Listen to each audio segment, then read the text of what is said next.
अस्सलाम वालेकुम जी, कैसे हैं आप सब। उम्मीद है कि बिल्कुल ठीक होंगे, खुश होंगे, मज़े में होंगे। अच्छा जी, बहुत ही ज़बरदस्त सी रेसिपी लेकर आई हूँ। अच्छा, सबसे पहले ये कि फॉर्मेलिटी के लिए नहीं ये सवाल पूछे जाते हैं, आप लोगों की खैरियत मालूम करने के लिए पूछे जाते हैं। कमेंट में ज़रूर बताया करेंगे किस हाल में हैं, किस तरह से हैं, खुशबाश हैं, ठीक हैं कि नहीं। अच्छा, ये देखें जी, ज़बरदस्त सी मटन कढ़ाई की रेसिपी है। बहुत ही आसान तरीके से बनाएंगे, बहुत ही सिंपल तरीके से इसको बनाएंगे। ठीक है। अच्छा, यहाँ पर मैंने ले लिया है मटन। ठीक है। अब ये फ्रीज़ है, इस वजह से ये थोड़ा सा बर्फ़ वाला है। धोकर अच्छे से इसको इसके अंदर ऐड कर लें। उसके बाद इसके अंदर प्याज, तकरीबन मैंने 2 अदद बड़े साइज़ के प्याज लिए हैं और 3 अदद मैंने टमाटर लिए हैं दरमियाने साइज़ के। अच्छा, यहाँ पर मैंने ले लिया है लहसुन की जवे ले लिया, हरी मिर्च मैंने बीच में से काट के 2-2 पीसेस के अंदर कर दी हैं और अदरक को मैंने इसका पेस्ट बनाया है। ठीक है। अदरक बस थोड़ा सा आप लोगों ने दरदरा से रखना है, इतना ज़्यादा इसको भी आप लोगों ने नहीं करना है। इस तरह से आप लोगों ने हर चीज़ ऐड कर देनी है, कोई टेंशन नहीं। उसके बाद ही इसके अंदर हाफ़ टेबल स्पून से थोड़ा सा ज़्यादा आप लोगों ने लाल मिर्च पाउडर डालना है। हल्दी पाउडर 1 टेबल स्पून डालना है। आप लोगों ने एक बात याद रखनी है कि लाल मिर्च का इस्तेमाल इसके अंदर बिल्कुल नहीं करना है और नमक इस स्टेज पर आप लोगों ने बिल्कुल नहीं डालना है। ठीक है। अब क्यों नहीं डालना है, कब डालना है और कैसे डालना है, ये आप लोग को एंड में बताऊँगी इंशाअल्लाह ताला। हर चीज़ आप लोगों ने एंड तक देखनी है, स्किप नहीं करनी है। अच्छा, यहाँ पर पानी ऐड कर देना है। अच्छा, अब यहाँ पर गोश्त का भी बड़ा हिसाब किताब होता है कि गोश्त कितनी टाइम में गलेगा। कुकर का भी बड़ा हिसाब किताब होता है। आप लोग उस हिसाब से जितना आप लोग कुकर का टाइम लगता है उतना आप लोगों ने इसके अंदर पानी ऐड कर देना है। अच्छा, यहाँ पर ना कुकर का जो एक होता है ना फीस होता है, वो थोड़ा सा किसी का कुकर बड़ा होता है, किसी का छोटा होता है।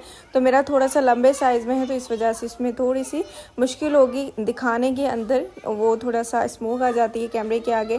यहाँ पर जब पानी खुश्क हो जाए आप लोगों ने इसके अंदर दही ऐड कर देनी है। दही में मैंने कोशिश ऐड की है, मैंने आधा कप दूध लिया है। याद रहे कच्चा नहीं लेना है, गर्म किया हुआ मलाई वाला लेना है, थोड़ा सा क्रीमी फ्लेवर देने के लिए, रेस्ट फ्लेवर देने के लिए। बहुत ही मज़े का टेस्ट बनता है। ये आप लोगों ने दही में शामिल करके दही इसके अंदर डाल देना है। अच्छा, अच्छे से बुनाई कर लेनी है, पानी दही का खुश्क कर लेना है। उसके बाद जी घी डालें, कोई सा भी यूज़ कर लें, मक्खन यूज़ कर लें, देसी घी यूज़ कर लें, या फिर इसके अलावा घी या कुकिंग ऑयल भी यूज़ कर सकते हैं जो आमतौर पर घर पर इस्तेमाल होता है। यहाँ पर घी डालकर आप लोगों ने इसको अच्छे से भून लेना है। उसके बाद जी इसके अंदर काली मिर्च का पाउडर जाएगा तकरीबन 1 टेबल स्पून। इससे फ्लेवर आता है बड़े गोश्त का और बकरी का, इसके आप लोग लास्ट में डाला करें। 1 टेबल स्पून इसके अंदर गरम मसाला जाएगा और जी एंड पर इसके अंदर नमक जाएगा। मैंने सूखा धनिया का पाउडर भी ऐड किया है, 1/2 टेबल स्पून, आप वो भी ऐड कर सकते हैं, फ्लेवर बहुत अच्छा आता है। अच्छा, यहाँ पर ये डालकर आप लोगों ने अच्छे से भुनाई कर लेनी है ताकि घी अलग हो जाए। और एक चीज़ हमेशा याद रखा करें कि गोश्त को अच्छे से टेंडर किया करें, इससे फ्लेवर भी अच्छा आता है। और दूसरा ये कि जो टेंडर गोश्त होता है उसका फ्लेवर बहुत मुख्तलिफ होता है, अलग होता है। ठीक है। यहाँ पर देख लें जी, घी अच्छे से छोड़ दिया है गोश्त ने और 1 कप पानी डालूंगी थोड़ी सी ग्रेवी के लिए। अगर आप लोग ये नहीं डालना चाहते तो इसी स्टेज पर आप लोगों ने धनिया ऐड करके ये सर्व करना है। ठीक है।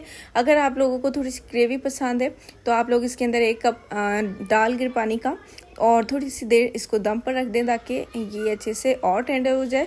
और दूसरा ये कि ये घी भी छोड़ जाए।